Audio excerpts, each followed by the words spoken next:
Alessia with Epic Kayaks North America. And today we are going to be talking about downwinding with Jasper and Dawid. Good. Thanks, Alessia. Thanks for the introduction. Hello, everybody. Nice to be talking to you all.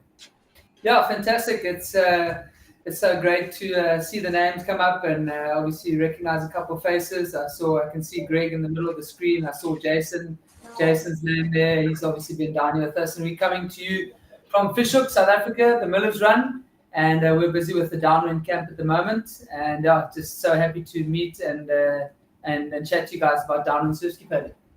Yeah, that's it. Let's get started. Awesome. So first, we have all different levels of skill in open water and flat water today. So we're gonna just start off basic, like what is downwind paddling? All right, start cracking on with this one. Yeah, crack on, and maybe a bit of I suppose it also forms very much part of how we got into paddling.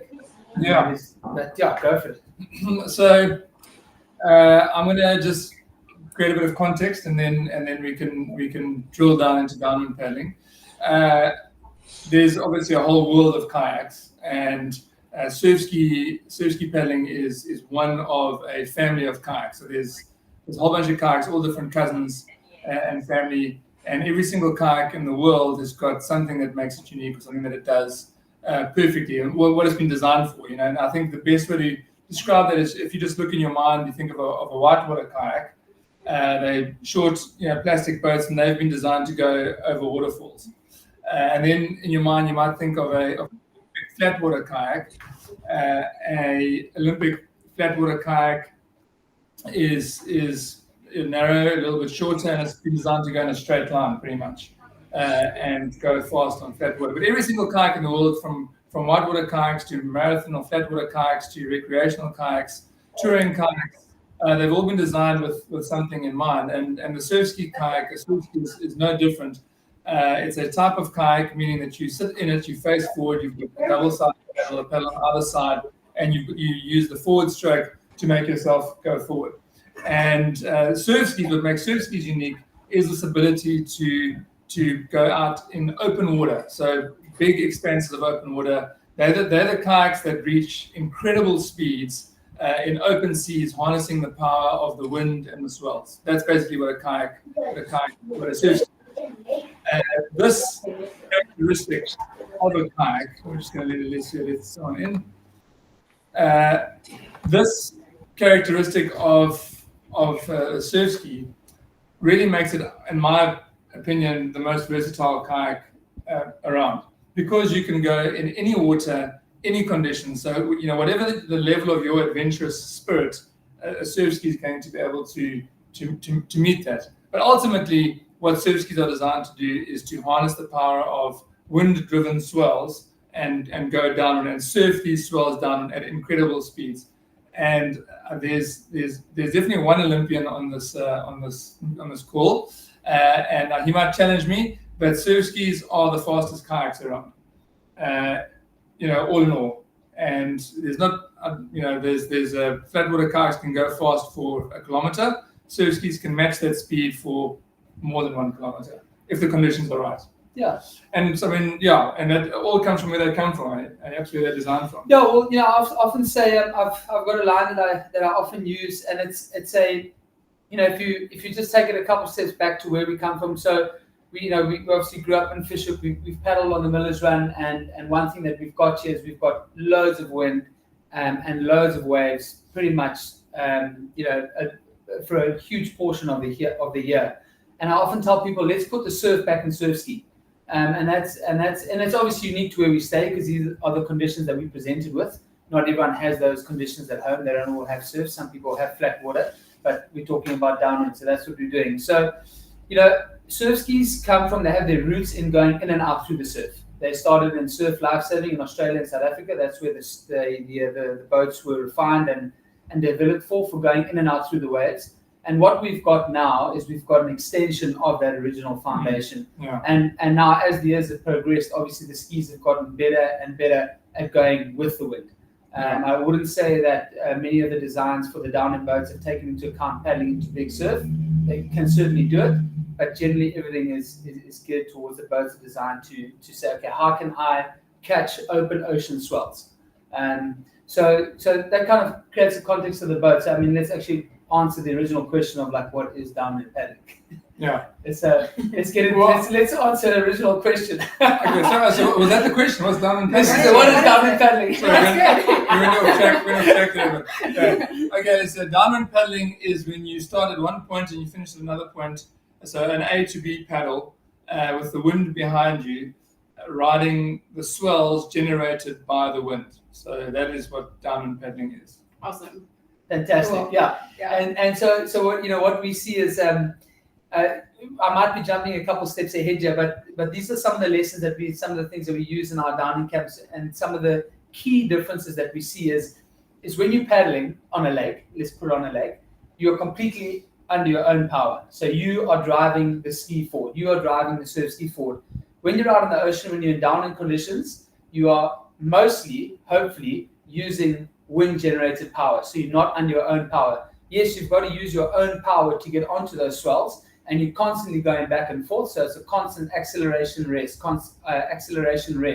power rest. But that shift from going from your power to wave power is a key element to understand and get right. Because loads of people will go paddling in downwind conditions, but not actually downwind. So they'll happen to paddle on a downwind route, but they will, for that entire route, will be completely under their own control and power, and they'll never actually go into that magic zone where you actually switch over into the wind generated energy and actually ride the swells. And that's a key element to understand and get right. And it's an adjustment that you have to make. There are all sorts of approaches and little fears and little hurdles that you have to kind of hop over to get to that point. Because the switch it's a different feeling. The boat reacts a bit differently. Your speed gets up. So there's all these little different shifts. But those are, it's a key element to understand, is that you're going from your power to wind and ocean, like wave power. Yeah. Let the waves do the work. Let the waves do the work. So you all have obviously been doing this for a really long time. Could you maybe touch on how you all got started in downwind paddling, and how folks that are back at home and want to get started in downwind paddling can start doing that? Yeah, I mean, maybe how we got into it. I mean, living and fishing is kind of unavoidable. Yeah. So we come from the surf lifesaving background, and I think you'll find that a lot of the top surf ski paddlers these days are former lifesavers or competitive lifesavers that used to compete in the sport of surf lifesaving. So that's how we got into surf ski paddling, and you have to be able to ride swells to do well in those races. And coming from Fishhook, there's a song, our life-saving song is we come from Fishhook where the wind always blows. So basically, by default, you have to paddle in the wind. You've got to basically learn how to ride the swell. So that's how we got into it. Awesome. Yeah. All right. So I mean, I suppose I want to speak for yourself. Yeah, no, 100%. I mean, if you got to go out and you got to come back with the swell, so you might as well catch it. Yeah. But the thing is, that was the best part of So in lifesaving, we swim, we prone board paddle. So we were both very good prone paddlers. We actually won our first national titles in prone paddling, and then surf ski paddling actually came after board paddling. But obviously, riding the swells is fun, right? So you're always naturally gonna gravitate towards the element of the sport that's the most fun. So we're like, I like the downwind part. I didn't like the upwind part that much. If I drive a little bit that way, I can get a lot more action going downwind, and that's kind of how downwinds started. Yeah. So for the folks at home that are maybe far away from the ocean, or just discovered the sport in general, that want to get started, I know you all talk about the 3 pillars 100%. of downwinding, and how can they look at taking on that challenge for the first time? Okay. Great question. Yes, and then, very good question. I'm going to answer you simply. Do you want to start? No, go for it. Okay. So understanding that you all have a different stretch of water that you paddle on, and this is the nice thing about surf skis, is that it can literally paddle on any kind of water, except maybe shallow rivers, unless you put a kick-up run on the back of a ski, which some of the skis have got. But if you want to get into downwind paddling, there are three things that you have to be able to do. You have to be able to have explosive fitness, so that the change in pace, you can't just pedal at the same pace the whole time. You have to be able to exert power. The second, so put power into, and like quick power. So if you can imagine starting a race, a pedaling race, at the start of that race, you get the boat moving. And that's the only time in the race, mostly where people like really get the for downwind paddling, you want to be able to do that over and over and over again. And the second pillar is cadence, it's stroke rate. You have to be able to vary your stroke rate. If you can't vary your cadence, then you're not going to be able to catch runs. So by default, is if you practice just those two things without even seeing a wave, if you can do short, sharp sprints and you can have a high cadence down to a low cadence, back up to a high cadence, back up to a low cadence, when you eventually get to a downwind situation, you will be a lot better prepared to paddle downwind. And then the third pillar is the one which is the most difficult for a lot of people to practice, and that's catching a wave. But you have to be able to catch a wave, on a ski. Absolutely. So that's what I was getting into there with the switch from yaw power to wave power, and that's where catching a wave is. Those three elements are all crucial elements. That's why they call the three pillars of downwind paddling. You've got to do all three of those. If one's missing, you're not going to go downwind. You've got to be able to do those three. But catching a wave really is a mini snapshot. If you were creating an album, if your downwind paddling was an album of photos, catching a wave would be one photo. And it's putting all those photos together and you'll create the album. That's what a downwind is. It's wave after wave after wave. And once you've taught yourself and be comfortable with catching a single wave and another wave, one of the things we work on in the downwind camps is we go, okay, well, how can we get these waves closer together? So how can we get one wave to lead into the next wave and hopefully stay on this one wave for longer? Mm-hmm. And in that, we can open up, and those are some of the things that we're going to be getting into this week. But that's where the beauty and that's where the real value lies. But just to go over those three things again is, first is fitness. It's I think sometimes what we see online can be a bit misleading. I mean, people put photos and videos obviously of catching runs, which is great because it's happening, but it's not all glamour surfing. It's flipping hard work. Miller's Run, like downwind paddling, is hard work, and there are a couple of places in the world where you'll get long rides for almost no work, but most of the places that you'll go down and like anywhere on the east coast of Australia, it's hard work. Even if you like the Molokai, it's hard work. The Miller's Run, it's hard work, and it takes fitness and effort to get yourself onto the run. So so that's the first thing, and I think often people can get very demotivated because they feel like they're working too hard. So even when I was racing, I raced internationally in marathon kayaks, won a couple of world titles, and people used to say to me, like, when do you do interval training? And I said, no, I do my interval training. I do a 1 times 40-minute interval from Miller's Point to Fisher, which is our downwind route. And, I'd often hit, an average heart rate of over 170 for a 40-minute paddle. And so it's hard work. Obviously, there are days that you can go easier, but the first pillar of downwind paddling is fitness. It's going to make your downwinding a lot better if you fit. So you're able to produce force and power over and over again. The second one is cadence, just again, and that's the ability to vary your cadence. And I generally see there's 3 gears. You need your low, easy gear, nice and easy, which is your recovery gear when you're on a run. Then you need your maintenance cadence, like your medium level cadence, where you're in between swells. And then you need the really high gear, where you're going up to 110, 120 strokes a minute, which is a short burst of 5 to 10 strokes, which gets you onto the swell. You've got to have that. If you don't have that, the ocean is going to be overtaking you all the time. So fitness, cadence, and then catching the wave. The 3 pillars of downwind paddling. I just want to jump in there. So just a caveat with Jasper talking about the exertion of power. As obviously as you improve with downwind paddling, you get a lot better at managing that. Yes. So when Jasper was saying like he would do a Miller's Run and his heart rate would be like sky high, that was a conscious decision of his to go hard as possible. Yeah, I was training. I want to go hard. I want to go fast. And you want to catch as many runs as possible. Yes. Yeah. If your fitness is not up there, what's going to happen is you're going to be able to catch maybe 1 or 2, and then you're going to be so spent that you've got to recover. Yes. And then that's when the ocean starts overtaking you, right? You can hide that with a skill of having an efficient technique and being able to catch waves. So many times, if I don't feel like going too hard in the downwind, because I've got the wherewithal to know where there's going to be a swell, I can get away with taking 1 or 2 strokes and get the ski onto a swell. Yes. But that's because I know the feeling of a wave coming up behind, and I can almost preempt that. And I know the feeling, and I know if I just put my nose over there and I take 2 or 3 strokes, I'm going to be on a run, and off I go. Yeah. That is also something to practice. So that's kind of like, if you're working in like Star Wars Jedi levels, you kind of go up levels until you get to a point where you can actually keep your heart rate down, but still be going quite fast with a low stroke rate and riding swells. And you'll find probably some of the better downwind paddlers are able to do that.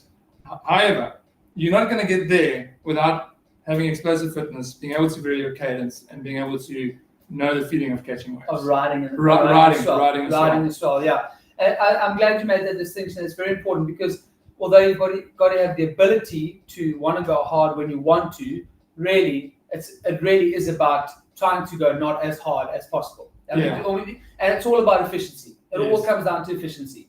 If I'm going to go hard, I want to at least make sure that I'm going fast. Yeah. But there are days that I'm going to be like, hey, you know what? I'm not feeling it today. I actually don't want to go hard.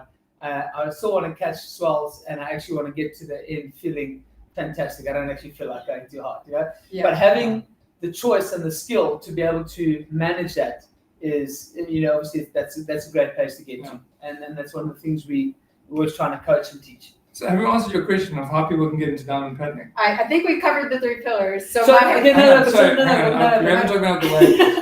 Because some people are going to live in a place where there's no waves. So like how? Yes. Okay. So if you're not on a beach, yes, exactly. What can I do? Okay, so we've got fitness, cadence, but now it's like I live in the Midwest. Some of those lakes have great waves. Some lakes have great waves, but I think let's talk about what to do maybe if you don't live in the ocean. Yes. And let's talk about maybe if you're at the ocean and it's your first time. Cool. And like, how could I catch a wave for my first time safely? Cool. Okay, so you've covered the first 2 pillars. Yeah. Now it's D-Day's arrived, and you want to go cover the third pillar. It's time to catch a wave. Yeah. Cool. So if you live somewhere where there's definitely no waves, there might be some boat washes, maybe there's some ferries. I've got some great news for you. You're going to go on some adventures. Yes. You're going to go and find waves. Wave hunting. You're going to go for some wave hunting. Like when there's an open body of water, there's going to be waves. Guaranteed, because the principle is the same. The wind blows on the surface of the water, and that kicks up some swell and some waves. So if you can find an open body of water, guaranteed at some point that open body of water is going to have some waves. I live in the mountains of Tennessee, and we have a lake that's 10 miles long, and we can do downwinds on it. There you go. Yeah, it's not big, but it's fun. Yeah. Exactly, and then that's where you can, if you're intentional, you're like, okay, I want to feel. I'm not going to go fast, but I want to get the feeling of being on a swell and riding that swell. That's what you want to. So go wave hunting. Yes, and let me just say, nothing is. I mean, I'm sure there are some places that will be too big, but nothing is too small. Like literally, that's a very key literally, point. In fact, small is better. Small is better, and on the downwind camps, we teach the small runs, little ones. This week we must get into the 5 rules. Little ones lead to big ones. Catching small swells and small waves is absolutely key. Those are the money makers. That's what keeps the boat moving forward. So, and surf skis are incredibly efficient at picking up the tiniest swell. I mean, you can be riding the the wake of another surf ski when you're paddling next to them, and when you're riding the wake of a boat that's only about that big, but you can feel that. They're incredibly efficient at riding waves. So no wave is too small, and you'll never find any judgment or anything from us about how big a wave is. If a wave's tiny and you're able to get yourself onto that wave, and you can feel some assistance from that wave, whether you're able to put your paddles down and ride the wave, fantastic. If you feel like you still got to paddle, but you can feel like you're getting some sort of assistance or push from that wave, fantastic, go for it. So some of the places that you can get waves, at a beach, obviously, so that the beaches are there's a massive range of beaches that you'll go to. So I would say try and stick to a beach where It's a gradual where the ocean floor, the sand drops down gradually. It's quite flat. You don't want to go to a very steep beach where the waves obviously pitch and dump. So if you can find a beach where it stays flat for a relatively long time, because then generally the waves are softer and they're not going to dump as much. Obviously you want to go on a day where the swell's not too big. Most important thing, and this is quite hard to teach online now, but if it really is your first time going down to the beach with a surf ski and you're going to go through the waves, the most important thing is keep the ski pointing straight into the waves. Yeah. Always perpendicular to the wave. If a surf ski ever goes broadside to a wave, especially a broken wave, that's a bad position to be in, because the surface area and the energy that wave pushes onto that boat into you or someone else, that's where damage can occur. So, but as long as your ski is perpendicular to any wave, the ski will slice through that wave. So just remember that. If you keep your ski perpendicular to the wave, you'll be okay. Yeah, listen, can I just jump in there? Yeah. This is like red X, exclamation mark, like alarm bells, woo, woo, woo, if the ski is sideways to a wave. And I'm talking about ankle depth. There's so much surface area on that surf ski. It can bowl you over. Yeah. So you have to make sure, if it's your first time going down to a beach with waves, you should be like super paranoid about keeping the nose of the ski facing into the waves. Cool. Yeah. So waves at the beach, that you can get waves at the beach. Inlets, river mouths or inlets, great place to ride waves because generally they don't break. I would be very wary of an outgoing tide, ingoing tide. Yeah, ingoing tide, outgoing tide, especially the swell can create problems because the waves tend to pitch over more. So if it's a push tide, if it's what do they call it, a flood tide, that's what you guys call it. I think it's an ingoing tide. That's a great place, but inlets always provide some sort of wave somewhere, and generally on the edges it'll be smaller and the middle will be bigger. General rule of thumb for an inlet. Watch out for the rudder. If there's rocks. Yeah. And then thirdly, which you guys may be able to find is boat washes. So obviously the best example of a boat wash, probably the best boat wash I've ever seen, is the stern wheeler up at the gorge. That's obviously a great example. If you can get up there, that is a great place to learn to ride as well. Yeah. But any other ferry, some guys have, boating's big. If you've maybe got a crew of friends and one of you has a boat, take it out and drive the boat at about 5-6 knots to get started. Okay? Yeah, 5-6 knots. I think 6 to 7 knots is your sweet spot. Just to get started, and then just to get that feeling of that. That's a great way. If you're really on a lake where there's no wind or waves. Just quicker than the no wake zone. Yeah, just quicker than the no wake zone. Try and get a boat, a stranger's boat or a friend's boat, and sit behind the boat and ride away. But that's the third pillar, is riding away. Really key. So your question was if someone's going to the beach for the first time. Yeah. So we found our wave. Yeah. How do they catch it? Yeah. Cool. Well, so Jasper covered that part about walking into the water. Yeah. There's one thing which I've found. I mean, obviously we've got the surf ski school here. We teach hundreds of people literally to paddle skis, and the launch, the beach launch, gets people every single time because the ski is long. I mean, it's the longest kayak around. They're all about 6 meters long. There's no other kayaks that really match it in terms of length. So there's a lot of boat there, and generally the handles on the side create. I know that in most places with not a lot of wind, a lot of waves, the handles on the side of the ski make it a lot easier to carry that boat. But when you're launching on the beach, the side handle actually creates the most problems because you've got that boat in the middle. You are perfectly in the middle of the boat. You carry it down to the water, and as soon as the nose or some part of the ski touches water, it starts to move. And generally what you find is someone either has the boat with the tail hitting them behind and the boat's gone that way, or they walk into the water and the boat comes this way. And now you're under pressure. So I would say you want to carry the boat into the water straight, and you always want to make sure that you keep the nose up out of any oncoming waves. And then when you launch, you want to make sure that you get at least past knee depth water and that your tail is off the shore. And then what you do is you place your paddle across the boat that way. So you almost not parallel, like across, and you can actually hold the paddle and the foot strap or the rail of the ski with one hand, and your other hand can hold next to the seat. And then the best way to get onto the ski is to actually swing your leg around behind the boat as if you climbing onto a horse or onto a motorbike in the shallows. in the shallow water. A lot of people get it right, and if there's not a lot of waves, it is fine to put your bum in first. But generally what happens when someone puts their bum in first is the boat then also shifts to the side. You end up paddling parallel to the wave. So keeping the nose straight into the wave, swinging your leg behind you, getting on is your safest bet. If there's any kind of wind, it's not common for the wind to be coming straight on. It's going to come from. Or is it a slight angle? It's going to come from some angle, and that's always going to push the nose of the ski, in the direction the wind's going. So another tip, little pro tip, is to, before you launch, is just make sure that you push the two pedals straight, so you know the rudder straight, and you can get on. So when you sit and you put your feet in the pedals, at least you're giving yourself the best possible chance to launch through the waves.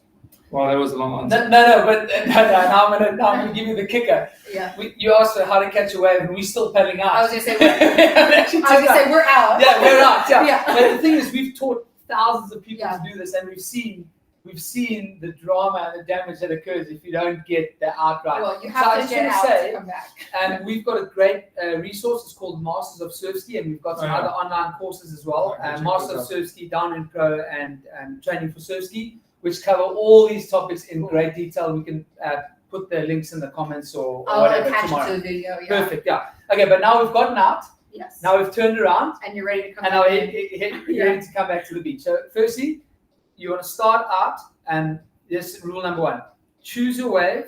Don't let the wave choose you. Yeah. Because if you don't choose your Golden wave, rule. if you don't look behind you and choose the swell that you're going to catch, if you just blindly paddle in, a wave is going to choose you. What's going to happen? Your speed's going to be mismatched, and within a couple seconds, the wave's going to turn your ski broadside, and you're going to get flipped over and roll in. Okay, so choose your wave. Number 1, sitting, might be moving forward slowly, looking behind you, and you see the wave, choose it. Now you start your effort. When did I start this? Okay, big wave that's moving faster, you need to start your effort earlier because there's a bigger mismatch in the speed. Your speed's low, the wave speed's high.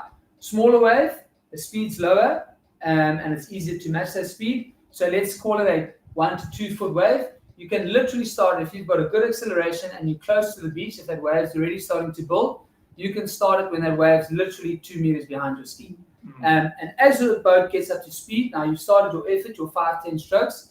As your boat gets up to speed, you can feel the tail of your ski lift up. Now, this is, what do we call that? The zone of uncertainty. Yeah. This is called the zone of uncertainty. So if you are uncertain, this is where people go, they get picked up, whoa, here I go, whoop, they put their paddles on, and they lose the wave. Yeah. Okay. Push through, commit, have faith, keep paddling yourself, match the speed of the wave, paddle yourself, keep paddling, don't put your paddles down. So here's the key, paddle through the zone of uncertainty. Yeah. Paddle through the zone of uncertainty until you feel the ski sliding down the front of the wave. Make sure you're sliding well down the front of that wave. You don't want to stop too early because then the wave will still run away from you. So make sure you're coming down that wave. Now this is when you learn when you can put your paddles down and for how long you can put your paddles down. So obviously some waves, fantastic. That's the magic moment. That's the magic moment. That's all we're here to do. We want to ride waves. Put your paddle down. Sometimes you put it down for 10 seconds. Sometimes you put it down for 30 seconds. Sometimes if it's one of the world-class waves, maybe even a minute. Maybe one day we'll all get there. But that's what you want to get to, is putting your paddle down and actually riding that swell. And I can tell you now, you cannot do enough of that. That is still something Dawid and I do a lot. We ride waves over and over and over again. It's fantastic fun. It's great fun, but it's also amazing training for the more you do it, the better you get. Yeah. So riding down the wave, what do you want to carry on from there? You're summarizing. Riding down the wave, now the wave's about to break. Now what you want to do is to maintain control of the ski as the wave starts breaking, so turning from a swell to a broken wave. You've got to get traction on the rudder. So if the boat is not moving relative to the water around it, the rudder's got no traction. So that's when, and as the wave breaks, the boat shakes around, and that's when you go sideways. So you've got to have forward movement on the rudder relative to the water around it. Otherwise, it cavitates the rudder, and that's what keeps you straight. So as the wave's about to break, you've got to give 5 to 10 strokes acceleration to almost, in a sense, move yourself away from the wave. And that moment where the wave breaks is called the impact zone. It literally lasts 3 or 4 seconds. And if you can just get the boat ahead of the wave for those few seconds, you'll find the wave will break, it'll lose its power, and all that foamy water will disappear, and the boat will go back into the green water, and then you'll get traction back on your rudder, and you'll have control. Hopefully you got through that moment, your ski's still straight, and then by that stage you should be quite close to the beach. And then it's about riding close to the beach. And then obviously don't, in some cases unavoidable, but don't surf or ski straight up the beach. Put your legs out. We always say when in doubt, legs out. So as you get close to the beach, try and put your legs out. Stop the ski, because if you surf your ski straight at the beach, there's a good chance that you will break the rudder. So that's catching a wave. We got there. Awesome. Can I just add on to that? Where you position yourself to pick your wave. Yes.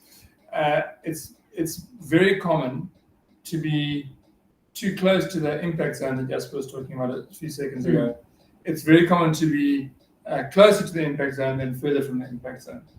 And I prefer, when I'm coaching people, to tell them to rather be too deep than be too shallow. Too deep, you're going to miss the swell. The swell is going to be running too fast for you. Or when you're still learning, when you're too deep, then you miss the swells. That way you can slowly scale your way closer to the impact zone. Yeah, and also just the principle of so when you're too deep and you're paddling and you're trying to catch a swell, what you find is often for an extended period of time, for 15 seconds or so, you're sprinting and the swells at a higher speed than what you'd normally be paddling, because that swell's under your ski. That's actually great training. Yeah. So teaching yourself that's a success. So even if you even didn't come down the front of that wave and catch it, just that exercise of sprinting through a wave and kind of sitting on top of that wave, and the boat's only the half of the boat is then supported by water. You'll find that the nose, the tail are out of the water, which makes the boat a bit unstable. But just that exercise of sprinting for that wave, even if you don't get it, is job done. Turn around, go back out, maybe choose a bigger wave or start a bit closer. Awesome. But like David said, rather start yourself further out. And then if you find you're not catching the waves because you're too far out, then you can gradually get close to the impact zone. And just to cover basics, the impact zone is where the waves break, and that's characterized by lots of white foamy water. So same all over the world. So obviously you don't want to go sit in that foamy water and think, okay, I'm going to catch my wave here. You've got to be well behind that to pick up the swell before it turns into a broken wave. Just to say it in a different way, when we talk about catching waves, you're actually riding a swell. Yes. The swell, before it becomes a wave, the wave is the white water. That is the necessary evil, I suppose, of learning how to ride waves. Is that white water part? That's where the water is moving. That's where like thousands of liters of water is getting dumped in the back of your ski. That's when the water is moving. So that's and actually. So when Jasper was talking about getting out in front of that white water, because the dynamics change, that's where obviously where things go wrong. Like all of a sudden you've got water like landing on the back of your boat, and that's like things change. So that's why you want to try and get ahead of it at that point. And then it feels a little bit different, but it's still the same thing. Really, it's actually So it's interesting because so we're obviously going into an extended thing about catching a wave, which is great because it really is the final piece of the puzzle to paddle downwind. But when Dawid and I are explaining it, we're literally picturing Fisher Beach, which is the scenario. We start far out, we catch the swell, we ride it to it's a broken wave. There may be a place, if you're lucky, where you can actually catch those swells without them actually turning into broken waves. Yeah. Or it's got a nice shoulder. You can catch the wave, you can surf it to the side and kick out to the side before it breaks. So if that's your scenario, then fantastic. Then just do that over and over again. There's one thing another thing I want to add. Sorry. I said one thing earlier, actually two things. And there's a few more probably. Yeah. A question that I get asked every time is what to do with the leash. Yeah. When we're catching waves. So basically, you're going to have the leash on, and anytime you're taking the ski out into open water, you should be wearing a leash. A lot of people, if your session is to go and catch waves, maybe you don't have to wear a leash. But okay, let's just deal with what to do with the leash when you're catching waves.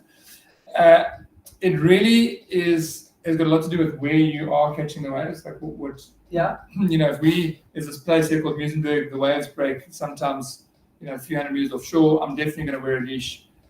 because I don't want to swim all the way to the beach. Yeah. But then that being said, the leash for a surf ski is not like a surfboard leash or like an SUP leash. It's not designed to take the force that comes with a surf ski if it gets held in there. So if you capsize in the wave zone, you actually don't want to just randomly capsize in the wave zone. You actually want to stop yourself or try and prevent capsizing by putting your legs out. Yes. And if you put your legs out, if you are broaching, then the chance of the ski actually rolling with the wave are a lot less. If you just bail out the boat, then the ski is going to go. If you've got a leash on, which is attached to the traditional leash plugs in the ski, that's going to make the ski go this way. Good there. Sorry, was someone asking something there? Yeah, let me see. Okay, we'll get into that in a second. Yeah. Position. Okay, so the leash is going to go. The ski is going to go sideways, and that's going to put a lot of pressure on the leash plug and the leash, and the leash will. It could snap. Well, it probably would snap. I mean, it's going to get stretched out. So you actually don't want to have to rely on a leash. Some people have got modifications where they've got the leash. They've modified the leashes or the way that they tether themselves to the surf ski with the leash on the back of the ski on the front, which I think are great modifications. Yeah. Because it turns the boat this way. But yeah, to answer the question on whether you should wear a leash or not, remember your ultimate goal is to not lose the surf ski, especially if you like riding waves where there's like a rocky shore or something like that. Then you might want to say, well, I'm willing to sacrifice the leash to not lose the surf ski. Yeah, I think it helps again. Just to go back to the roots of the sport and where we learn. So in life-saving races, when you're racing a ski, you obviously don't use the leash in that race. And if you lose your ski, race over. So you make sure you don't lose your ski. And that's one of the things that we teach in nippers, which is what the little kids do, which my boys are doing now, is never lose your craft. Yeah. That's a key element to life-saving and paddling, is to not lose your craft. If you lose your craft, your race is over.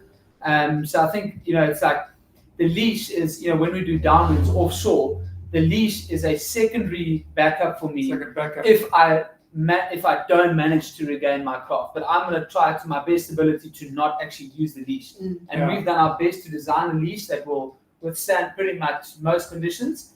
But the one, like we said, the ski is huge, waves are strong, and leashes break. That's what happens. So you want to try not rely on the leash in the wave zone. Like I said, if you're offshore and you literally you're like, okay, if I lose my ski, that's a problem. Cool, I'm going to take a leash. But if you're riding waves, and the other thing is if there's other people using the water, so if there's surfers or swimmers, you're the one with the surf ski, you're the one that's got to be responsible. So either go somewhere else where there's on around, or then use a leash. Because if a ski hits someone in the water, that's your problem. Yeah, so let's point that just like a little bullet point there. A lot of people say like, oh well, everyone can use the water. It's a free place. I'm catching waves. Guys, the surf ski is huge. All right, go and find open water.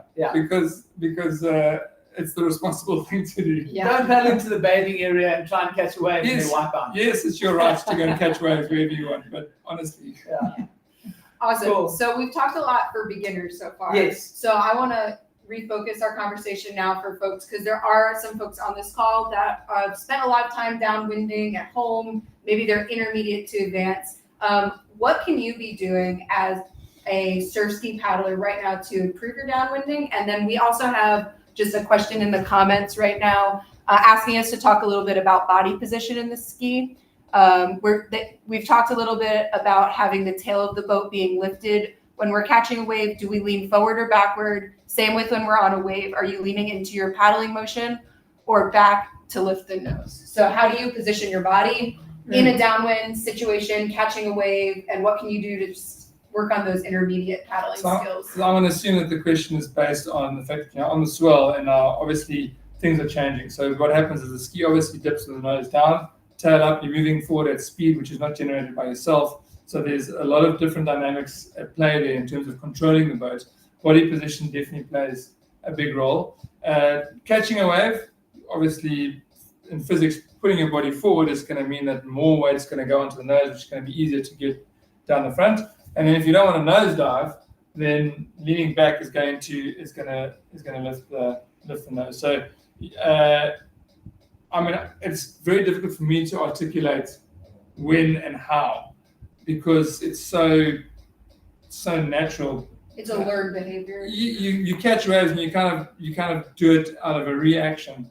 It almost happens naturally. So the more that you catch waves, the better you get at positioning your body. Also, which way to lean. A lot of people ask me, especially when they're paddling in a double with us, what side are you bracing on, and when. And also, a little bit, you should definitely be able to brace on both sides. Generally, I find that if the face of the wave is on my left or the face of the wave is on my right, I'm going to be bracing on the face of the wave. So, which means if I'm going towards the right, I'm probably going to be bracing on the right until I want to maybe turn left, and then I'll do a brace on the left, maybe a stroke on the right, and do a brace on the left. I have tried to think about when those moments are and what the situation is to try and find a pattern, but it's been very difficult for me. Yeah, so I want to change tack a little bit to what you said. It's just to like go into the more advanced thing. So let's go, and I hope everyone's everyone that's interested in that is still on the call. And we're still good for time, I think. Yeah, we're still doing well. We're going to start wrapping up in 15 minutes. Okay, cool. Yeah. So this is now when on the downwind camps we generally have, I find we have two people. So we need a general standard of paddling, because you need a general level of paddling to get into downwind paddling. Yeah, that's very important. But with everyone being at that level, there's two categories that I see. So there's literally what we've spent the 45 minutes on now. It's like, what's the wave? How do I catch it? So that's the one category. Then there's like, cool, I got that. I can get my nose in the hole, which we haven't spoken about, which you can maybe get into. But we've got 5 rules of downwind paddling. The first rule, how you catch a run, an open ocean swell, is get your nose into the hole. Okay. Trough. So the hole is the trough between two swells. So you'll have peak of a swell, trough, peak, and getting your ski into that trough. This is a swell, getting your ski into that trough. Behind the swell, that's putting your nose in the hole. Now you're riding a run. Okay, so if you say to me, cool, I've got that. I can sprint, I can do my cadence, I can get the nose in the hole. But now once I catch this run and I'm in the hole, what do I do? Yes. Okay. So now this is where I see this is where we see the most breakthrough moments coming, is what am I looking for? And when you're out there's so much happening. There is so much happening. There are so many different types of swells. They're literally the swells that are that big, which are like literally if you took your mug of coffee and you blew on the surface of that little swell, those ripples are out there. But so that's literally being generated right next to you. Then you've got the swells which have been generated like for the last 2 kilometers, which are maybe a foot. And then you've got maybe a little bit bigger. And then in between all of that, you've got massive ground swells that are like 6 to 8 feet that have come from about 50 kilometers away, which are moving through all of this. And you can catch all of them. So you can catch all of them. And all these swells are most of the time moving in different directions. So it's a sort of like a big sort of muesli of what's going on here. And you've got to decide, okay, what am I actually looking at? And which swell am I actually trying to catch? Because I'm completely overwhelmed by all these peaks and troughs that I see everywhere. So, but the good news is that in any downwind, and the way that waves work is there's a pattern. Yeah. So you'll have the similar size swells moving in one direction, then you'll have the other group of swells moving in another direction, and then moving at a frequency. So downwind paddling it's actually a very you really like can get your physics thing going with this. Is that they're all moving in a certain period, obviously different swells, different periods, different speeds, different directions, but there's a pattern. And so what you've got to do now is what we call is you've got to build a puzzle. You've got to take all these little puzzle pieces and you've got to build the puzzle. You've got to build the downwind puzzle, and all these little decisions that you make is how you put that downwind puzzle together. So what we see is you've got. I'll break it down as simply as I can. You've got what we call ground swells. So those are your swells that are 6 to 8 feet. They're moving at about 20 kilometers an hour. Those are the huge ones. So you see guys coming down the front, leaning back, asking their body position. Those are your ground swells. YouTube's full of those ones. Yeah, the big ones. Awesome. I mean, those are amazing to catch, but generally they're always moving away from you.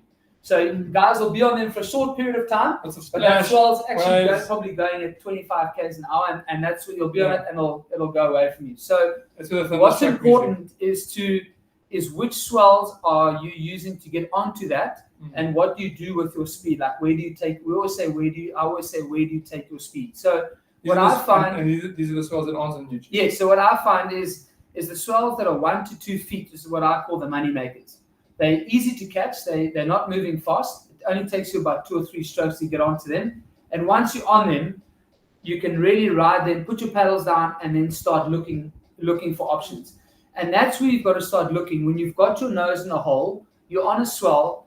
That's when you've got to start scanning. And I'd love to kind of get a close-up shot of some of us that have worked on these techniques for a long time to kind of see how our eyes are looking, because I reckon we're scanning basically in this field of vision non-stop, left and right, scanning. I've got a bit of speed. Where's that next trough? And so the key is to take the speed from one trough to another trough. Now, if you can take the speed from this one trough to the next trough without any extra effort, that's gold. Like that's what you try and do. But what happens over and over again is another swell moves across your path, which kind of obstructs you from getting to that trough that you want to get to. So what you've got to do is you've got to make these little micro decisions all the time. And like I said, it's a pattern. So what you find is often these decisions repeat themselves over and down. But you've got to kind of click into that pattern. So what happens is you're on a swell, you've got your nose in the hole, and it's about a 2-foot swell, so it's about that big, and you're going forward. You can see there's a trough. You're like, cool, I want to take my speed, I want to get to that next one. But as you're going there, another swell comes across your path. Now, there are 2 things you've got to deal with. Firstly, you've got to be able to ride it out. So you can't wobble. If you get unstable and you wobble, you're going to miss a stroke. So you've got to be able to loosen your hips, and you've got to allow the boat to roll. So you've got to keep your neck and shoulders still. You've still got to be able to paddle properly, but you've almost got to separate your hips and the boat you've got to let the ocean roll the boat. So be comfortable with the ocean rolling your boat. Keep paddling. Now you've got a decision. Am I going to go over the swell and go to that next trough? It's going to take me some paddling. Or sometimes, can I turn the ski, and that's what we call linking. Can I turn the ski from this one that I'm on? This one's going to come across my path. Can I turn my ski, lean into it, and get onto this one without paddling too much? Ride that one for a bit, and then sometimes that original trough is still there. Get off that and get onto the next trough. And neither is right or wrong. Obviously, there's a lot that goes into it, but that in a nutshell is a perfect little scenario of a decision that you've got to make, and you've got to have the skill to make the decision and then do either one of those choices. So I always say, I've got a line: take your speed somewhere. So when you catch a swell and you can feel yourself sliding down the front of that swell, you've got speed. That's you're building up energy. So what sometimes is unavoidable, but what you don't want is you don't want to go plowing down into the trough where you nosedive. I mean, it's great fun, and I mean, I still do it loads. But theoretically, what you want to do is you want to take that energy, and if you plow down into the trough and you nosedive, you're going to lose all your energy and you have to start from scratch. So you want to take your speed somewhere. And generally, the longest line that you can draw, so almost the least steep that you can go down a swell. Obviously, you can't go a hard angle, because if you go too much of an angle, you're going to turn yourself off the swell. But the longest line that you can draw is going to allow you to take that speed the furthest. So you're going to travel at that speed of, say, 20 kilometers an hour or 10 knots for the longest distance. And on the way, you're going to get yourself onto another swell or into another trough. Yeah, so that was kind of a mouthful, but I hope somebody got something out of that. Listen, you got a seriously advanced discussion. Yeah. You asked for advance. Yeah, that's awesome. I think that's all really good knowledge. Now let's get to some application. So Cool. Are there a specific drills or things that you do to actively work on that while you're out in the water? Yes. Absolutely. There's some great drills that you can do to help you see. Knowing what you're looking for is probably the one of the most important steps. You want to in our downwind course, the online downwind course, we've got one video that talks about the field of vision, and Jasper alluded to that. It's basically like there's a piece of pie. in front of you. No, I'm saying if there was a circle and you are drawn around you, and a piece of pie to eat. A single I pie. was gonna say A that'd be single nice. pie, yeah. Like those big pies you get in Chicago. Those massive ones. But basically, I would say like between 10 o'clock and 2 o'clock is where things happen. And I'm going to speak in meters now, but basically you start by looking far, so you'll be about 5 to 6 meters in front of the nose of the boat at say sort of 2 o'clock or 1 o'clock, and then as you pick a swell or where a swell is going to be, then that vision comes closer, and where you eventually catch the swell is like a meter in front of the nose of the boat. That's where you eventually catch it. You asked about drills. How you practice those? There's 2 drills that we do, and one that we've just designed now as well. But there's the first 2 is, and they work in conjunction. You have to do one after the other. You start with the first one, which is how far can I go without paddling. And so what you do with this drill is, instead of trying to link the swells per se with paddling, what you try and do is you try and catch one swell, just get one, and now you try and sit on that wave as long as you can. You basically follow it because that's the wave does kind of change. Well, because other waves are getting involved. So you try and follow the steepest part of that trough. You try and sit there and you try and follow it. So you imagine yourself to be so good at downwind paddling that you can catch one wave and ride it the whole way. You think, okay, I'm that good, I'm just going to catch one wave. And you try and follow the swell. And you do that drill for 5 minutes. So for 5 minutes, and it's taking the least amount of strokes. So what we do is, I tell people, okay, you've got a budget, you've got 100 strokes. That's all you've got for 5 minutes. Right. Yes. So, and that's all that you're allowed to take. And you have to use them It doesn't wisely. matter how fast you're going. Yeah. Just make sure you're on a swell. I don't care how fast that swell That is a key element. You've got a limited amount of strokes for these amount of minutes. To go downwind, importantly, going fast is obviously fun, but it's not about speed. It's about using the swell. Yes. So you can't change what the wood is doing. So don't try and go fast. Try and use that swell that you've got as far as you can. Efficiency. That's for 5 minutes. Then the next drill that leads onto that is the non-stop paddling drill. So now what happens is, because you've trained your eye, you've almost like zoned in, you've taught your brain, your mind, your eye to look for troughs. What happens next with the non-stop paddling drill is, now it's another 5 minutes, and now you're not allowed to stop paddling. You've got to keep paddling, but you're not allowed to change your cadence. Okay. So going against the pillar of having to change your cadence. And this drill, remember, drill isolates one element of a full movement or exercise. In this drill, you're not allowed to stop paddling, and you're not allowed to change your cadence. So you've got to pick a cadence, match that cadence the whole time, but the only thing that you can do in that cadence is either increase your power or decrease your power. So what ends up happening in the second drill is that you pick a swell, you're on the swell, and because you're now going faster, you've got to lighten up on your strokes.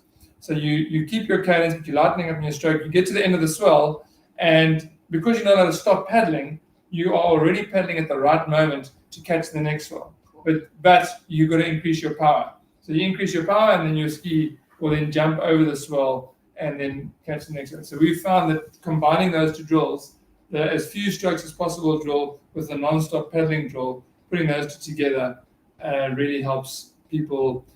First of all, teach them what they're looking for, and then secondly, go from one run to the next run. And I think what we'll do this week on the Downwind camp is we're going to get a ton of footage, and so I think what we'll do is just put all our different links and pages so people can actually take what we've spoken about and then go and watch. Okay, cool. This is putting this into practice.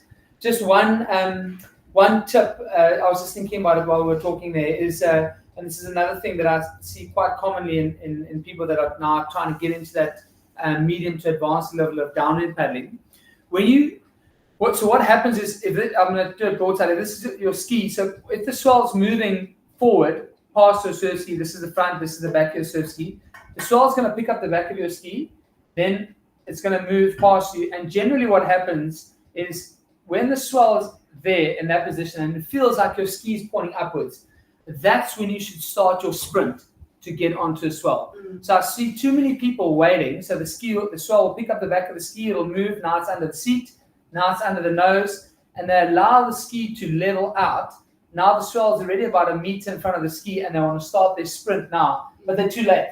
So that swell has already moved away from you, and now you spend 10 strokes trying to get there, you're tired and you didn't get the swell, and now you miss the next 3 swells as well. So a very easy to apply tip, and it's just the principle, is start your sprint, start your effort earlier.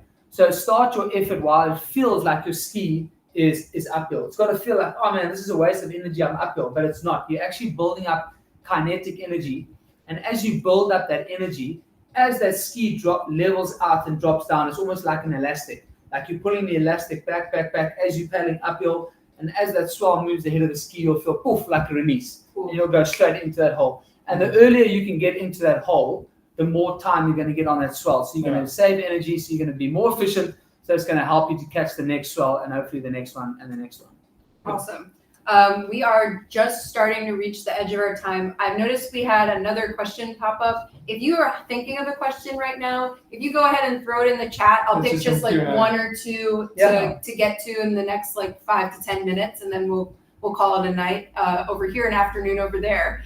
But I've seen a question from Sally O'Donnell asking, what layup are you using when surfing in and out in the surf zone? Like, how do you choose a boat layup? Well, Yeah. good question. Well, listen, if you've got the luxury of more than one boat, then I would say that the boat that you can afford to damage is the one that you want to go and surfing out the waves. If you've got unlimited budget, okay, look, actually, let's leave that because not many people do. But I think the thing is that you got to look at it from the point of like, okay, if you're going to ride waves and you're going to go to the beach, there's more of a chance that the ski is going to get damaged. So this is what do we do when we do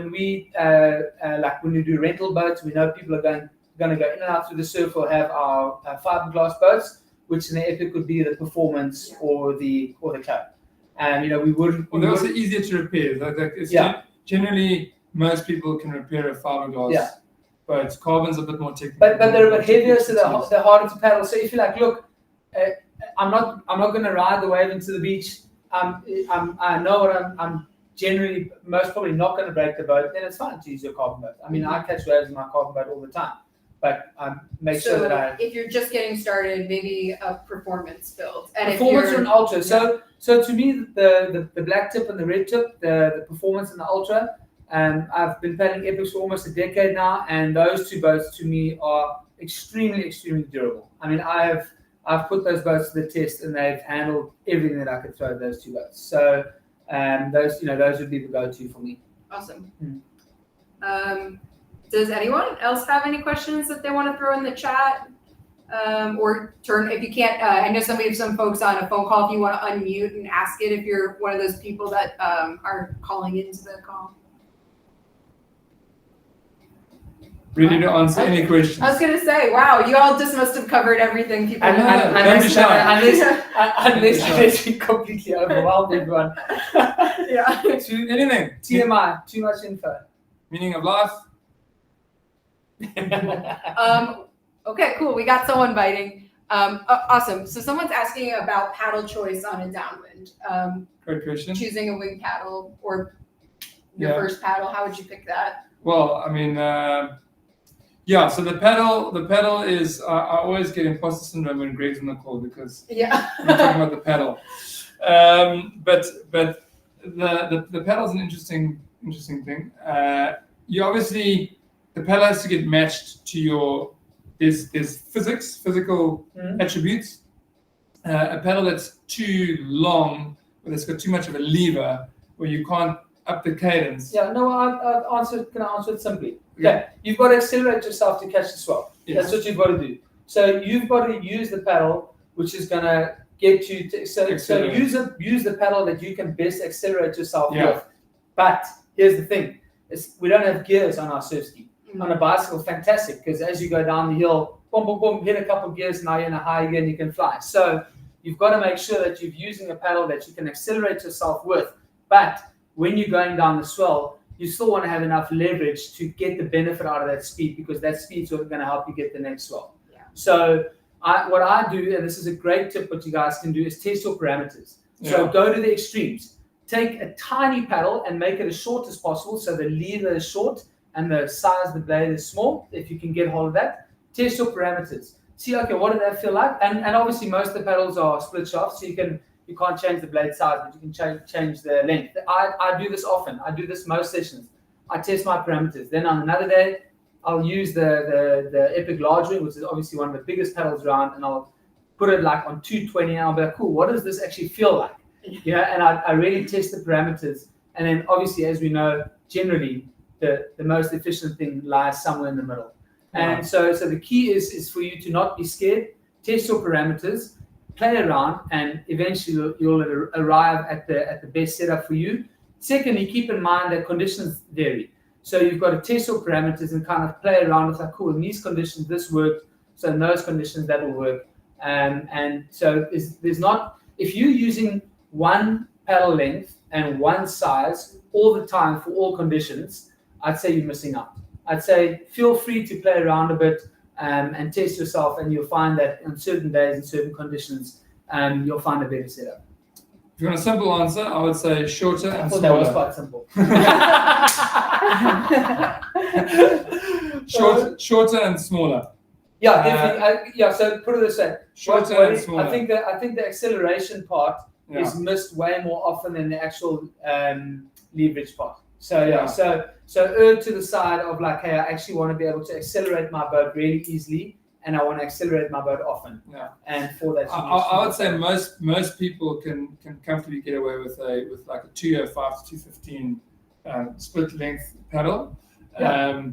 And I don't know the Epic blade sizes. Small mid-wing. Yeah. But yeah. Yeah.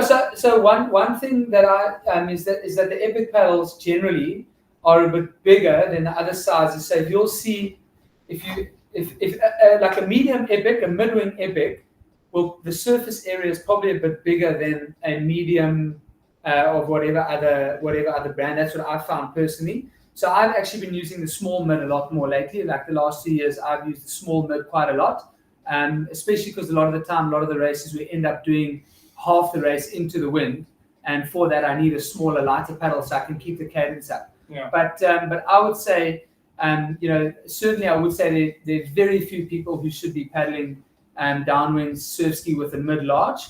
I'd say I use the mid wing quite a lot. I'd say there's not many people. No one should be using the large for downwind paddling. It's too big. That's a sprint blade.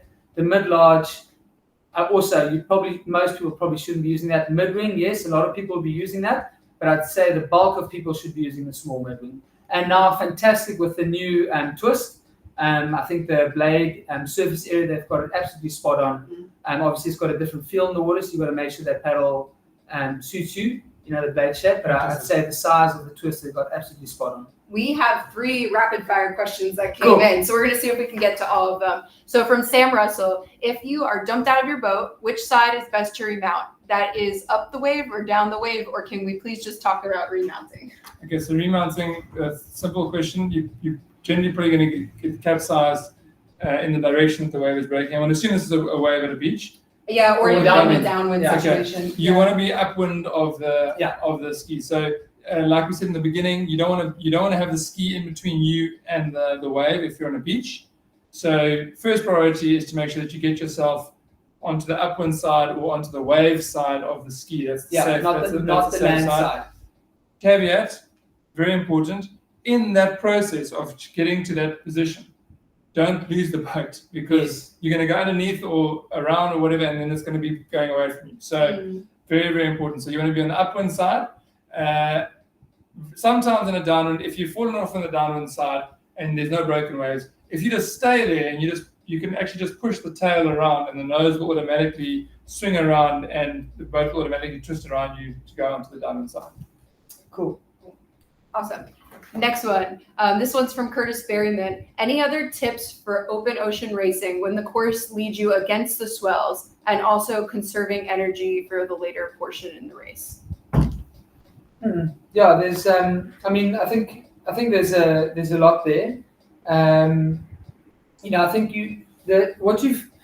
you've really got to learn to play around with your stroke. And I think that's and it's obviously that paddling into the wind and paddling down is completely different. So you've got to approach that, and we do that a lot. So you've got to really approach it as two separate events. And before going into the wind, you want to try and keep your cadence up, but you don't want to spin too much. You got to make sure that you're keeping a nice consistent cadence, but make every stroke count. What I find with going into the wind, if you're going into swells, is that I find that I need to kind of lock my body in a lot tighter. So I find that I'm putting a lot more pressure onto my heels. I'm not giving super long, wide strokes. The strokes, I'm very strong on the catch. So it'll be a solid catch and a quick, nice quick pull and then out, and then I'm into the next stroke. So I'm not doing nice, long, wide strokes. It's a very short, punchy type stroke and lots of pressure on the heels. I really find that I use my legs a lot into the wind. And then when you turn downwind, you've got to adopt a different mindset. So you've got to change that mindset. It's a whole new game. If the course direction takes you, in a different direction to the wind, that's a skill that you need to learn. That basically you can ride swells downwind right up to, I would say, the better you get, but up to like almost 160 degrees. I mean, parallel is not going to work. You can still catch a swell, but it's going to take you off course. But it is possible. What do you mean 160 degrees? What I mean is it could be a 20-degree offset to the way the wave is moving. Okay. You can. No, this is 90. 160 is behind you. Okay, sorry. So what did we know? 60 degrees, 70 degrees. Yeah. Okay. 70 degrees. Sorry. Facing forward. Yeah, facing forward. Yeah. If facing forward is 90 degrees, okay, then 70 degrees. Okay, cool. Okay. I've oriented myself. So what he's saying is you don't need to be going, you can ride swells almost until you're paddling like literally 90 degrees to the direction. You can practice that as well. So if the race is happening, if you're good at that, then that's obviously to your benefit. Generally, when you start the race, you need to pick up landmarks, and you should always orientate the nose of the surf ski upwind of the point that you want to finish. Yes. Okay. So if the wind is blowing across your bow from right to left, then you should be catching and looking for your runs on the right hand side. Yes. On your screen is on the side. So you always want to look for the runs on the upwind side of where you want to finish. Yeah. However, when you catch the run. Yeah. So don't just run first, direction second. Catch the run, and once you've got the run, then you get your nose of your ski back up onto that sort of upwind tack. The better you get it, I mean, you can practice that, but don't be afraid to ride the runs. Obviously, that's the primary. Awesome. Yeah. Cool. All right. Our last one is from Scott Thomas. Is it easier to feel the wave at a surf break on the beach, or does it feel different in open water? I guess like that sensation of catching. Yeah, so once again, depends on the day, but generally the waves will stand up more at the beach. As it gets shallower, the wave gets pushed up, and put it this way: no. On a dead flat glassy day where there's no wind, the same swell will stand up a lot more at the beach than what that same swell was like 3-4 k's out to sea. You know what I mean? So if it was that literally like this swell out there, I couldn't catch it, but at the beach I could catch it. Okay. It's because the wave's moving slower and it's getting pushed up. Okay. So generally the rule of thumb is that they are easier to catch at the beach, but on any given day, like what you'll find this week, is that as the wind blows out at sea and swells start merging and picking up, you get some very, very steep and easy to catch swells out at sea as well. Mm-hmm. So it really does come down to what's happening. The conditions, yeah. Your question is the feeling. The feeling's the same. Feeling's the same. That's why catching a wave is the third pillar of downwind paddling. You practice that feeling of being being on a swell. That feeling is the same feeling. Yes. On the beach, it lasts. You can only ride the swell for that, and it's only one. Whereas downwind, you're catching multiple swells, but they in more quick succession to each other. Just wanted to add, remember that the swell that turns into a wave on the beach, that swell just a few minutes ago was the downwind wave, like a few kilometers away. Yes. Same wave. It's just now ended its journey in life. Okay, it started out there, and now it's come to, it's going to heaven. Awesome. Okay, that was the end of our questions that have come in. I guess before we totally wrap things up, how can people find you if they want to reach out for a camp, for a class, for your masters? How do they find you? Cool. So I mean, we've got 3 channels that we work through. They are mockepaddling.com. That's the brand. Those are our products. And then all the other details are on there. So that's where you can reach us. And then secondly, we've got the Surf Ski School, which is the one of the running businesses as well. So that's the surfskischool.co.za. And then we run our trips and expeditions on paddleafrica.co.za. So those 3: mockepaddling.com, the surfskischool.co.za, or paddleafrica.co.za. All of those are on all the socials, so you can reach us there. And then I guess what will be easy is if we just post all the relevant links and infos on this thread. Yeah, and if you Google search on YouTube at Jasper Mocke or at Dawid Mocke or at Paddle Africa or at Mocke Paddling on YouTube, you'll get a lot of content there. Also on Instagram, there's a lot of content there too. Awesome.